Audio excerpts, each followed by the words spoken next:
Bueno, buenas tardes. En el encuentro de hoy vamos a hablar del linfedema. Bueno, como su nombre lo implica, como implica la palabra linfedema, vamos a hablar de un edema, del acúmulo de líquido en algún sector del organismo, en este caso relacionado con el sistema linfático. Dentro de lo que es la epidemiología del linfedema, se estima que 1,5 personas menores de 20 años por cada 100.000 habitantes desarrollan linfedema de características primarias, de las cuales el 83% de los casos son mujeres, y en las mujeres con el antecedente de cáncer de mama, 1 de cada 5 desarrollará un linfedema secundario en un momento de su evolución. En un estudio que hizo el Reino Unido, MOFAT es el nombre del estudio, propusieron criterios diagnósticos para el linfedema. Esto lo vamos a desarrollar en unas filminas más adelante, pero a modo de introducción vamos a hablar del linfedema cuando haya un edema persistente durante más de 3 meses, con mínima respuesta al reposo nocturno o a los diuréticos, y cuando nos encontremos frente a la presencia de cambios cutáneos propios de la linfantasis precoz, como pueden ser el engrosamiento cutáneo, la hiperkeratosis o la papilomatosis. El sistema linfático está formado por vasos cuya función es circulatoria y por los ganglios linfáticos que tienen una función depuradora e inmunológica. Cuando por alguna razón se altera la circulación linfática, ya sea por un problema mecánico como puede ser un vaciamiento ganglionar, radioterapia, traumatismos, neoplasia, procesos inflamatorios, por nombrar algunos de tantos que hay, o por un proceso dinámico, como puede ser la evolución de una enfermedad venosa crónica o una patología sistémica, la insuficiencia cardíaca, la insuficiencia hepática, insuficiencia renal, síndromes nefróticos, hipotiroidismo, bueno, muchísimas causas que producen una alteración en el sistema, en el drenaje linfático y se conforma el linfedema. Entonces, ¿de qué hablamos cuando hablamos de sistema linfático? ¿Sí? El sistema linfático se extiende en todo el organismo en forma de red, iniciándose a nivel de una unidad, que acá la vemos representada en este esquema, ¿sí? Que son los colectores preganglionares, que se inician con estas estructuras que se llaman endedos de guante, que son un fondo de saco, que tienen una particularidad muy interesante, que es que tienen separaciones celulares amplias, y eso permite el flujo de macromoléculas, proteínas de alto peso molecular. Estos conductos prenodales van a confluir en un ganglio linfático, cuya principal función es una función depuradora e inmunológica, y de aquí van a emerger los colectores postnodales o los troncos linfáticos, que los vamos a encontrar a nivel de resumiendo el drenaje linfático del miembros inferiores, los troncos lumbares derecho e izquierdo, que junto con el tronco intestinal, a la altura de T12 retroaórticos, forman la cisterna de Beckett, desde donde surge el conducto torácico, acá la linfa pasa a llamarse quilo, que asciende retroaórtico hasta llegar a nivel del confluente yúgulo subclavio izquierdo, donde desemboca en el sistema venoso profundo, y de esta forma lleva todos los kilomicrones, las lipoproteínas propias de la digestión intestinal hacia el torrente sanguíneo. En este punto también confluyen el tronco yugular, que está sintetizando el drenaje linfático del sector izquierdo de cabeza y cuello, y el tronco del miembro superior izquierdo. Los sectores que quedan sin drenar por el conducto torácico, que son el hemitórax derecho, el miembro superior derecho y los sectores derechos de cabeza y cuello, lo hacen confluyendo a nivel de la unión yúgulo-subclavia derecha, conformando la gran vena linfática, ¿sí? Y de esta forma se sintetiza todo el drenaje linfático junto con el drenaje venoso superficial, profundo, perdón. Bueno, dentro de lo que estuvimos nombrando recién, con la anatomía, fui nombrando diferentes funciones del sistema linfático. Dentro de las características más importantes para que pueda cumplir con sus funciones es que es un sistema unidireccional constituido por conductos vasculares, órganos linfoides y elementos celulares. Tiene una función importantísima de estabilización del líquido intercelular y del microambiente de la matriz extracelular para asegurar el intercambio y las funciones de las células parenquimatosas.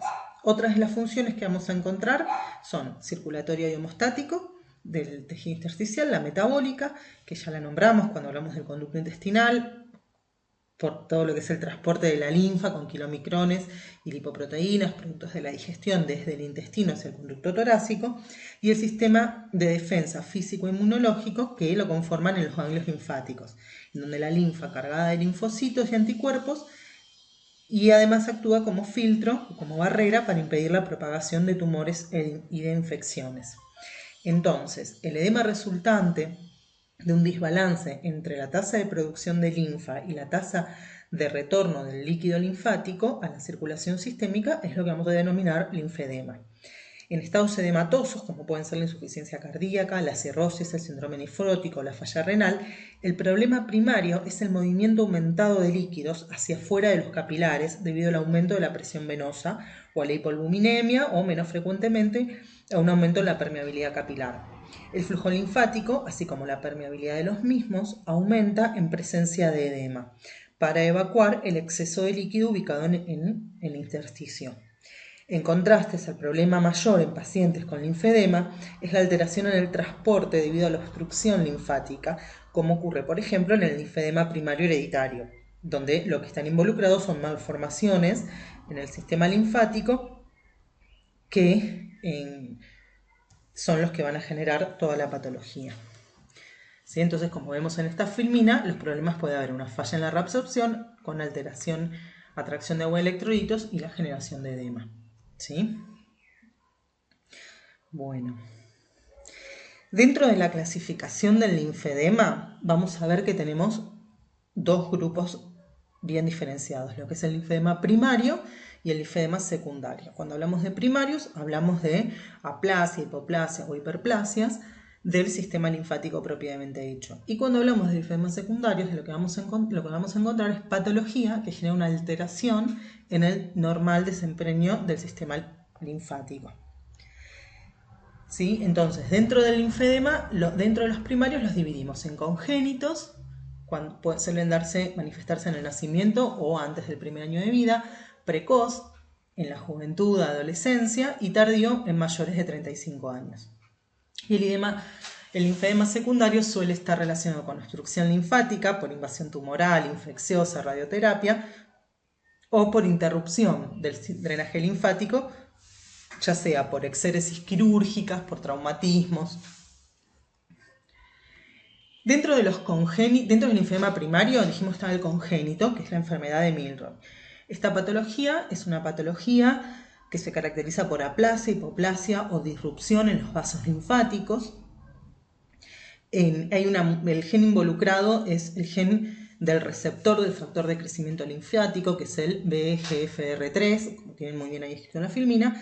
Y de hecho se están probando nuevas terapéuticas que todavía están en el periodo de investigación, buscando insertar genes activadores de este gen, para ver si de esa manera se logra activar la proliferación de los vasos linfáticos. Es una patología que se hereda con características autosómicas dominantes y que afecta por lo general a ambos miembros inferiores, puede afectar el miembro superior y hasta puede afectar el rostro. El linfedema precoz, el que se manifiesta entre el primer año de vida y los 35 años, se lo denomina enfermedad de Meigs, que es como si fuera un Milroy tardío, en donde la afección suele ser unilateral, infrapatelar y también está involucrada una hipoplasia de los grandes linfáticos superficiales. El linfedema tardío, en mayores de 35 años, lo que se nota es un aumento súbito del volumen del miembro afectado y suele estar relacionado con defectos en las válvulas linfáticas y afecta a ambas extremidades inferiores.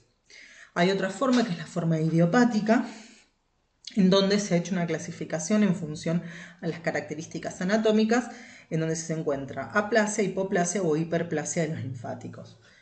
Esta clasificación de Brose habla de obliteraciones distales, proximales e hiperplasias. Dentro de las obliteraciones distales ¿sí? Este sería el gráfico que lo representa. Se da en el 80% de los pacientes, afecta principalmente a las mujeres, la afección suele ser bilateral, la linfogamografía muestra ausencia o disminución del número de linfáticos superficiales de la pierna por aplasia o hipoplasia. Y el edema responde por lo general a la elastocompresión. En las obliteraciones proximales, que se dan en un 10% de los pacientes con linfedema primario, lo que tienen es oclusión proximal de los ganglios linfáticos. Sí, proximal. Y suele ser unilateral y afecta a todo el miembro. Evoluciona con mucha rapidez, es más frecuente en hombres que en mujeres. Y las hiperplasias congénitas, que sería esto que vemos aquí, se dan también en el 10% de los pacientes, suele haber un edema bilateral con pérdidas de proteínas que afecta, esto tiene una afección clínica importante porque hay reflujo de quilo, con drenaje quiloso a través de vagina, escroto o de la extremidad inferior, y suele ser más frecuente en hombres. Dentro del linfedema secundario, o sea, donde la patología que genera el linfedema no es propia de los ganglios del sistema linfático, sino que es secundaria a otra patología, la linfadenectomía quirúrgica es una de las causas más frecuentes. La cirugía oncológica radical puede provocar el desarrollo de un linfedema debido a la resección ganglionar y la alteración en el drenaje linfático que esto genera. El cáncer de mama, la incidencia del linfedema en la extremidad superior, depende de la técnica quirúrgica empleada y sobre todo si hubo tratamiento radioterápico posterior o preoperatorio. La histerectomía radical con linfadenectomía pelviana tiene varias formas de presentación del linfedema. La forma grave se asocia sobre todo cuando hubo tratamiento pre- y posoperatorio con radioterapia y se da en un 5% de los pacientes. La forma moderada a leve se da en un 23,4% de los pacientes. En las cirugías del melanoma con linfadenectomía regional, la incidencia es de entre un 20 y un 80% dependiendo de la técnica quirúrgica. Hay otras causas también relacionadas con el linfedema secundario, como pueden ser traumatismos extensos que afectan las cadenas ganglionales, tanto por la fibrosis como por la afección directa, por el traumatismo directo. La afección tumoral ganglionar, acá puede haber manifestaciones de tumores primarios o metastásicos, que las metástasis pueden ser la primera manifestación de la patología, como puede ser un cáncer de ovario con metastásico, el cáncer de útero con metástasis ganglionares, los liposarcomas, los linfosarcomas, los linfomas en la mujer y el cáncer de próstata.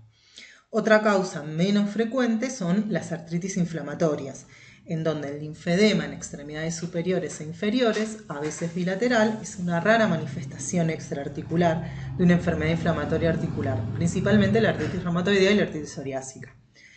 Los mecanismos del linfedema en este caso no son del todo conocidos, pero la sinovitis inflamatoria podría llevar a la fibrosis de los vasos linfáticos.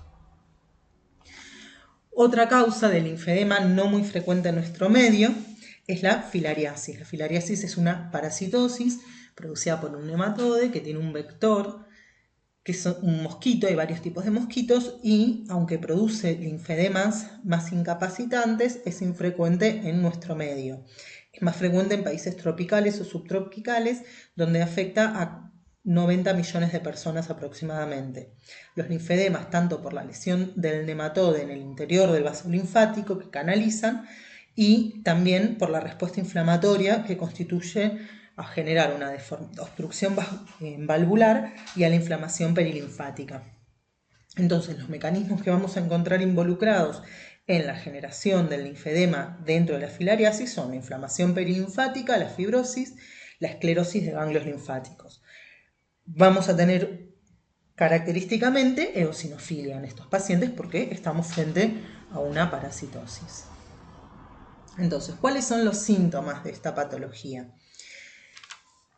Como cualquier edema, lo que van a generar es una sensación de pesadez, rigidez articular, puede haber infecciones a repetición que se llaman linfangitis, las infecciones del sistema linfático, cambios dérmicos que se dan en los estadios más avanzados, que son los propios a la en elefantiasis, ¿sí? En la papilomatosis aparecen informaciones papulares, fibrosis del tejido intersticial con esas características de piel de naranja, liquenificación.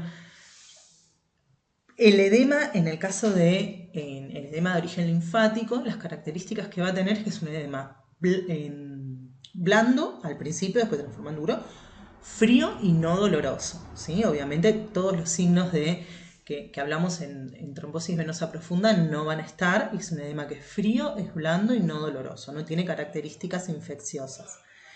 Dentro del examen físico, lo más característico va a ser la pérdida en el contorno de los tobillos, de todas las sobrelevaciones óseas. Esta que vemos en esta imagen, esta deformación cuadrada de los dedos de los pies y esta separación interdigital entre el primero y el segundo dedo son muy características del edema de origen linfático. Y hay un signo que es el signo de Kaposi-Stemmer, que es la imposibilidad de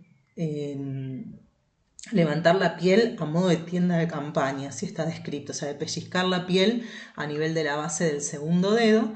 Eso es muy sugestivo del linfedema, ¿sí? Bueno, y acá estamos otra vez lo mismo, la piel engrosada, áreas de hiperkeratosis, liquenificación y desarrollo de aspectos de piel de naranja. Los signos que vamos a encontrar o que vamos a buscar en el paciente son el signo de la fobia o signo de Godet, que lo que vamos a hacer es presión por al menos 5 segundos sobre una superficie ósea, en este caso en la imagen es sobre la superficie de la tibia, y ahí vamos a evaluar cómo son las características de la fobia que queda, ¿sí? En función a eso se dan los diferentes grados del signo de Godet. En los primeros estadios del linfedema el signo de Godet es marcado, después por la propia fibrosis desaparece. Y este es el signo que les comentaba hace un ratito de la imposibilidad de realizar, acá este sería un signo negativo, normal, y acá es positivo, patológico, propio del linfedema, en donde no se puede realizar el pliegue en la base del segundo dedo.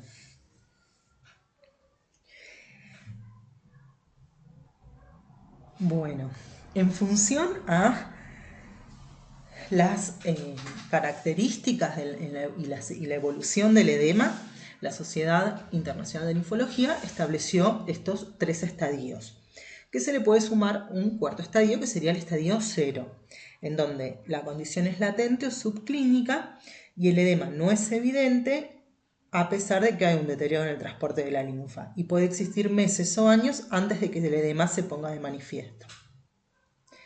En el estadio 1 es un estadio precoz de acumulación de líquido con alteración en el contenido proteico que cede totalmente con la elevación del miembro y puede producirse pequeñas vesículas.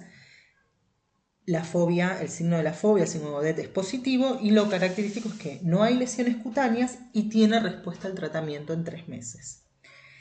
Cuando no hay respuesta al tratamiento en 3 meses, ya estaríamos en un estadio 2, ¿sí? En donde el edema no cede con la elevación del miembro y hacia el final de esta etapa la piel se torna más gruesa, el signo de la fobia empieza a desaparecer y progresa el exceso de tejido adiposo y de fibrosis. En el estadio 3, que es el estadio fibroedematoso, se va a caracterizar por elefantiasis linfoestática, la piel aparece gruesa, la fobia puede estar ausente, aparecen cambios tróficos en la piel como acantosis, mayor depósito de grasa y fibrosis, además de desarrollar lesiones verrugosas, ¿sí? Estos serían los estadios en función a la clínica. Después, ¿cómo evaluamos el grado de severidad? Bueno, eso lo vamos a evaluar en función a el principal parámetro es la perimetría. ¿Cómo se toma la perimetría? Eso va a depender de el miembro que estemos evaluando y si es bilateral o no. Es el método de elección para el diagnóstico clínico, sobre todo cuando es unilateral y cuando podemos comparar con el contralateral. En el miembro superior vamos a tomar como punto de referencia a las apófisis tiroides del cúbito, el olecrano o el epicóndilo. Y en el miembro inferior el malleolo interno o lo clásico es la tuberosidad tibial. Si la diferencia es inferior a 4 centímetros, estamos frente a un edema leve. Cuando es entre 4 y 6, un edema moderado. Cuando es mayor a 6, a un edema severo. Si involucra todo el miembro, es un CB, es un 3B. Y cuando hay elefantiasis y puede afectar a las regiones de cara y cuello, hablamos de un estadio 4. Bueno, dentro de lo que es el diagnóstico en esta patología, por lo general los métodos diagnósticos los vamos a pedir cuando realmente necesitamos saber si el paciente, la afección que tiene es de un linfedema primario con alteraciones en la anatomía del drenaje del sistema linfático, o cuando sospechamos malignidad, recidivas tumorales o alguna patología de ese estilo. Lo más frecuentemente que se utiliza es el ecodoppler, la linfogamografía y la resonancia magnética o la tomografía. Tienen el mismo rédito ambos estudios, la resonancia o la tomo. La diferencia es que, si bien la tomo tiene menor tiempo para la realización, sí es mucho más, uno irradia mucho más al paciente. Entonces, vamos a hacer el examen físico con la exploración física.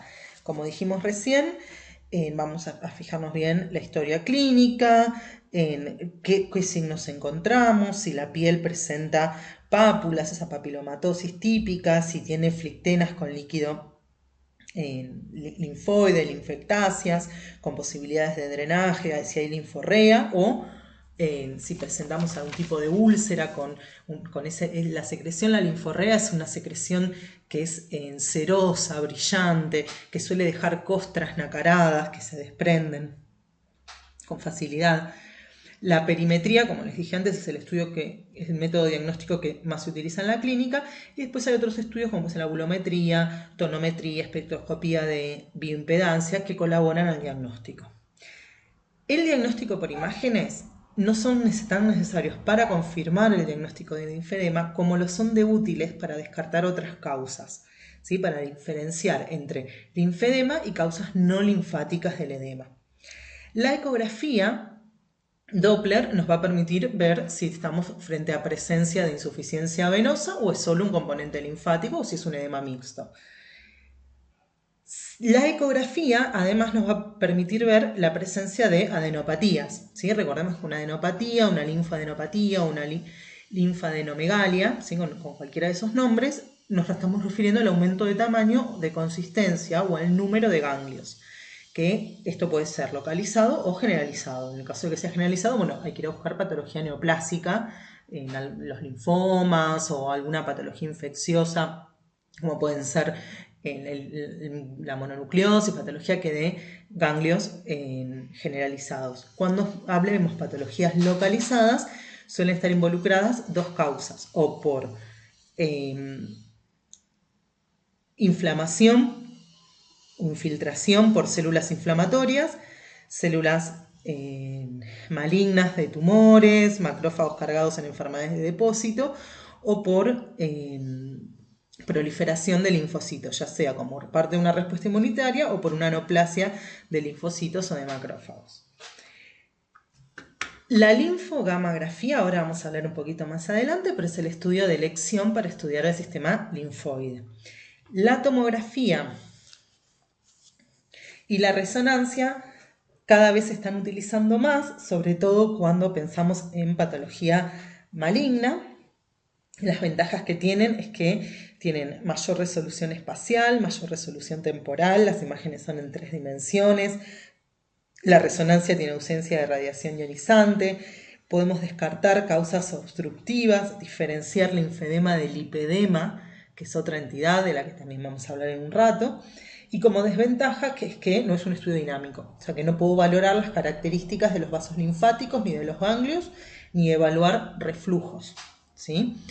Y acá dice analítica y ecocardio. Bueno, ¿a qué se refiere con esto? Que vamos a buscar causas sistémicas de ese edema, ¿sí? Como nombré antes, vamos a buscar insuficiencia cardíaca, hipotiroidismo, síndromes nefróticos, causas sistémicas del edema que estamos estudiando. Dentro de la linfo Gammagrafía. Vamos a hablar un poquito de esto. Es una técnica muy útil, si bien falta consenso, es la más utilizada para estudiar la función y la anatomía del sistema linfático. Es una exploración funcional. El carácter funcional de la exploración, junto con la dificultad de la visualización del sistema linfático periférico, hacen que actualmente se considere necesaria esta técnica para realizar el diagnóstico del linfedema como para establecer su severidad, ¿sí? Y, insisto, tiene un carácter funcional. La linfogammagrafía utiliza partículas coloidales marcadas con un isótopo radioactivo que se inyectan en el tejido celular subcutáneo y van a seguir el camino linfático habitual, pudiendo ser detectadas por gamma cámara. Nos permite reconocer el drenaje linfático, la presencia o no de canales y de ganglios linfáticos, el relleno de los ganglios intermedios, presencia de colaterales, malformaciones, linfoceles o fugas. Y es necesario que la inyección sea correcta y que el tamaño de la partícula sea el correcto, si no empiezan a haber alteraciones en las interpretaciones. Siempre se realiza de forma bilateral y posterior a la inyección subdérmica se obtienen imágenes en situación de reposo y tras un ejercicio suave. La interpretación de las imágenes se basa en la identificación de las diferencias en su secuencia de adquisición. El análisis cualitativo presenta una sensibilidad del 92% y una especificidad de casi el 100%. Dentro de los hallazgos de la linfogammagrafía que sugieren patología del sistema linfático podemos encontrar retraso en el acceso del radiofármaco, asimetría en la captación de las cadenas ganglionares, presencia de actividad dérmica difusa con activación de vías colaterales. Pueden aparecer ganglios intermedios, pero en este caso hay que ver bien cómo fue la técnica de administración y qué isótopo se administró para que no dé falsos positivos. Malformaciones y linfocele y las obstrucciones en los conductos linfáticos. ¿En qué caso sería biopsia? Y eso es bastante controvertido. ¿Por qué? Porque hay que ver cuál realmente va a ser el rédito. Obviamente estamos pensando en patología metastásica, no hay discusión, pero si no, hay que tener en cuenta que el hecho de la biopsia va a dejar una úlcera de muy difícil curación, de muy difícil manejo. Bueno, dentro de los diagnósticos diferenciales, en este cuadro se comparan los principales diagnósticos diferenciales del linfedema y los podemos dividir a los unilaterales. Lo que vamos a buscar es TBP, síndromes posttrombósticos, quiste de Baker, recidivas tumorales, malformaciones congénitas linfáticas. Hay una patología que es la enfermedad de Madelung, que es una lipomatosis sistémica múltiple, en donde se ven depósitos grasos en cuello, axila, tórax y hombros. Dentro de los que son bilaterales, de los diagnósticos diferenciales, los que hemos ya nombrado: insuficiencia cardíaca congestiva, insuficiencia renal, insuficiencia hepática, hipoproteinemias, hipotiroidismo. Hay fármacos que generan edemas, que son los antagonistas cálcicos, diltiazem, verapamil, amlodipina, la insuficiencia venosa crónica y el lipedema, que esos últimos son las dos causas más frecuentes de diagnósticos diferenciales. Otras patologías menos frecuentes: enteropatía linfectásica, pierde proteínas, ascitis quilosa, quilotórax, linfoangiosarcoma, que de esta patología del linfoangiosarcoma vamos a hablar un poquito más adelante cuando hablemos de complicaciones del linfedema, ¿sí? Es un tumor que cuando está asociado a la evolución de un linfedema secundario a mastectomía, se habla de síndrome Stewart-Traves, que es un tumor que se origina en las células endoteliales vasculares de pacientes con linfedemas crónicos y no en los vasos linfáticos. Se presenta como lesiones múltiples con nódulos azulados, placas de dermatoesclerosis y cambios flictematosos. Son frecuentes las lesiones múltiples y puede presentar nódulos subcutáneos. Otra patología tumoral: sarcoma de Kaposi, carcinoma de células escamosas, linfoma maligno, melanomas. Bueno, dijimos que de los diagnósticos diferenciales bilaterales estaba el lipedema y la insuficiencia venosa crónica. ¿De qué hablamos cuando hablamos de lipedema? El lipedema se va a formar por una hipertrofia e hiperplasia de los adipocitos. Es una malformación a nivel de las células grasas de los adipocitos que va a generar una obstrucción en el drenaje linfático. Característicamente Si vemos un paciente con lipedema, se ven todos los miembros bilateral deformados por la celulitis con lipomas, ¿sí? Lipodistrofias, que son características. Bueno, ¿cuáles son las complicaciones del linfedema? La infección, dijimos que una de las funciones del sistema inmune, además de mantener el equilibrio en el espacio intersticial, es la función depuradora inmunológica. Entonces, una alteración en el drenaje linfático va a generar una predisposición a las infecciones. Los linfoangiosarcomas, el síndrome de Stewart-Trebs, que es el post-mastectomía que hablamos recién, inmunodeficiencias y trastornos nutritivos. Esto tiene que ver con la función del tronco intestinal, del que les hablé al principio, que transportaba la linfa al kilo con los kilomicrones y las lipoproteínas que provenían del sistema digestivo. Entonces, cuando hay un trastorno alto del drenaje linfático, todo el transporte de estas sustancias se ve alterado. Y la linfangitis, que es la infección propia de los conductos linfáticos, ¿sí? La linfangitis podemos encontrar diferentes formas de presentación: la forma aguda, la forma sobreaguda o linfangitis flictenodular, que se caracteriza por la aparición de placas con flictenas con contenido seroso amarillento, que da lugar a una escara que se desprende. La linfangitis necrotizante, que por suerte es infrecuente y se da en pacientes inmunodeprimidos, en donde ya genera un cuadro sistémico con fiebre elevada, cefaleas, alteraciones del sensorio, que puede complicarse con un flemón difuso o con una sepsis. La linfangitis interminable, ese es el nombre, como está descrita en los textos, que es cuando tiene más de 3 a 4 semanas de evolución. La linfangitis recidivante o crónica, que la vamos a definir como aquella que presentan más de 3 episodios en un año. Y otras causas de linfangitis, como pueden ser la nodular, la porfilaria, neoplásica o carcinomatosa, asociada a enfermedad de Crohn, entre tantas. ¿Qué vamos a encontrar en la clínica de la linfangitis? Trayectos difusos en la extremidad, donde pueden ser un trayecto filiforme, rojo, caliente, doloroso. Puede aparecer una adenopatía dolorosa en la ingle o en la axila, y sí, por lo general uno encuentra la puerta de entrada, que suele ser algún traumatismo, alguna escoriación. Dentro del tratamiento, las medidas higiénico-dietéticas generales, sobre todo mantener bien la higiene en los espacios interdigitales. Si hay onicomicosis hay que tratarlas.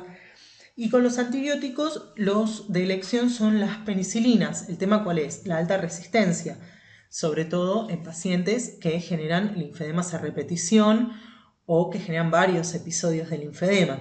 Entonces, en ese caso, lo ideal sería utilizar ciprofloxacina, clindamicina. Analgésicos y medidas locales, elevación del miembro, fomentos con suelo fisiológico frío 4 veces por día, por lo menos 20 minutos cada vez. Y en las formas crónicas se da penicilina de depósito, una cada 21 días por 6 meses.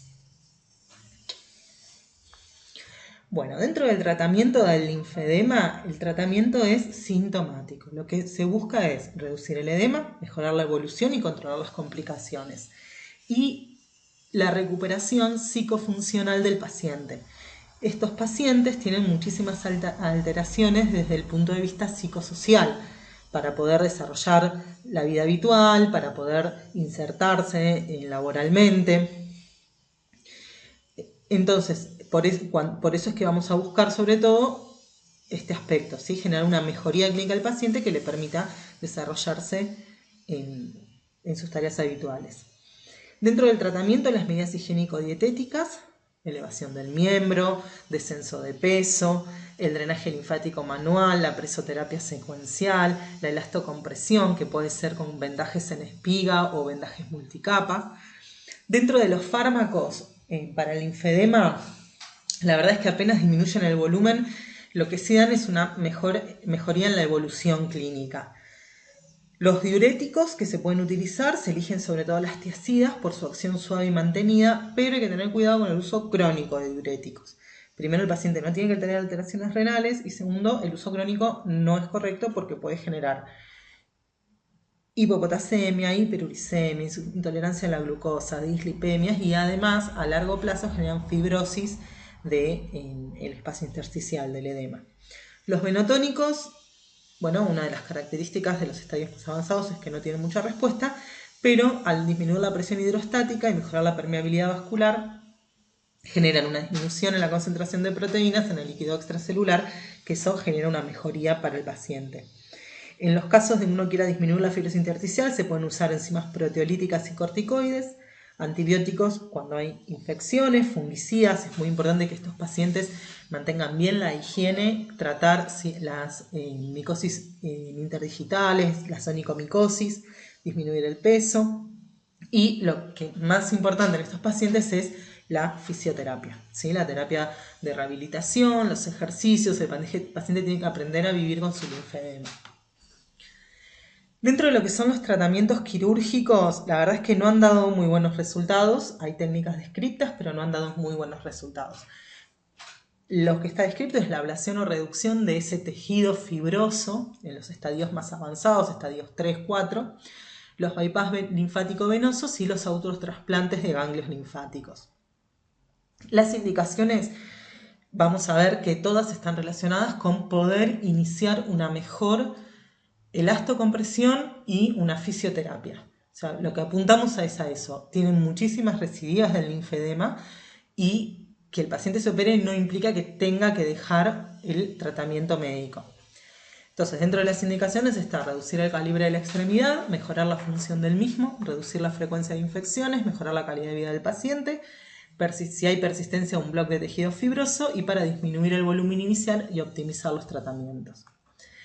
Bueno, una de las técnicas es la resección abierta o operación de Charles, que es la resección circunferencial de piel y tejido celular subcutáneo desde la tuberosidad de la tibia hasta los maléolos.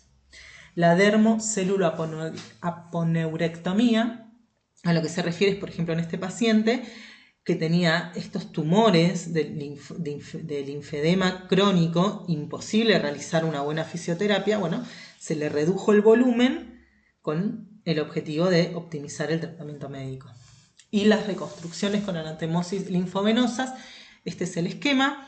Los japoneses lo han desarrollado bastante, se hace con microcirugía y lo que se hace es una interposición venosa dejando dentro los colectores venosos, los colectores linfáticos. Bueno, espero que les haya resultado útil la clase y si tienen alguna duda, con mucho gusto se las contesto en la clase que tengamos todos juntos por la plataforma de la universidad, o déjenme la duda en la pregunta abajo y se las contesto.